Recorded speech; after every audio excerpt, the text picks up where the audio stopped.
Do you date so you won't be alone? All by myself. Don't want to be all by myself. Julie? Jules? Julie! Love Ed with Julie and MJ. We're talking about one of the deadliest reasons to date today on Love Ed with Julie and MJ. It's all a part of our Dating 101 series where we're sharing 10 fresh perspectives on dating to change your relationship life. And we arrived at these 10 perspectives by first identifying the 10 dumbest reasons to date. Reasons that, though ill-advised, are nevertheless incredibly common today in the wide world of dating.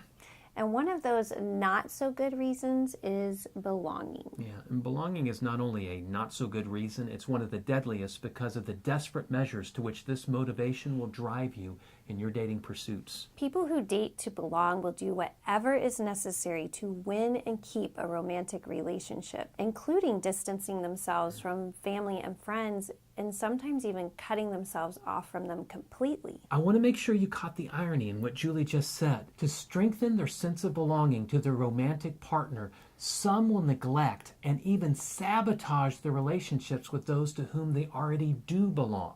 Some may even try to change who they are to maintain a romantic relationship. Yeah, we call that identity theft because the dater's identity becomes wrapped up in the relationship itself. Which can feel blissful while the relationship is good, but it can be so devastating when the relationship ends. Because the need to belong, to know you're not alone, is not only natural, it's deeply rooted in the soul and essential to fulfill. That might make belonging seem like a good reason to date, but meeting healthy needs in unhealthy ways is not healthy. Yeah, that's why this perspective on dating is this. Date like you're never alone. Which sounds easier said than done. Probably because it is. How can you date like you're never alone when what's driving you to date is this loneliness and aching need to belong? Well, first you have to let that need drive you to the only person in the universe who can fulfill that need. And that person is not the perfect romantic partner. Largely because that perfect partner doesn't exist. And you probably already guessed, we're talking about God. And despite how romantic the language is in today's contemporary worship, most people don't find falling in love with God nearly as intoxicating as falling in love with a real-life human being with whom they could actually share an unforeseen or sloppy wet kiss. The fact remains, however, that looking to any one person to end all your loneliness is a recipe for disaster, unless that one person is Jesus.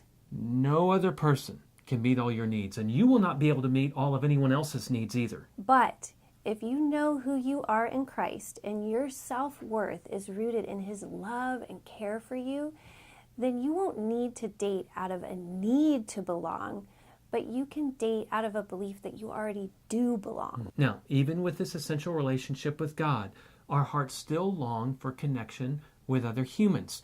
Same was true for Adam, and he lived in a perfect paradise. That's where your family and friends come in. When those relationships are strong and healthy, when you know you're loved and cared for by them and your God, then you should not find yourself driven by the need to belong. Instead, those non-romantic relationships are your support system to help you stay grounded and secure as you take the inevitable risks that dating brings. Because they're giving you both wise counsel and encouragement.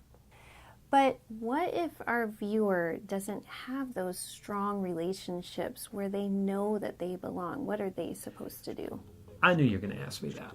Because it's in the script. And according to the script, it's an issue so important we're going to take a whole episode to address it. So join us next week when we'll talk more about dating like you're never alone. As we continue our Dating 101 series on Love Ed with Julie and MJ. Love Ed with Julie and MJ.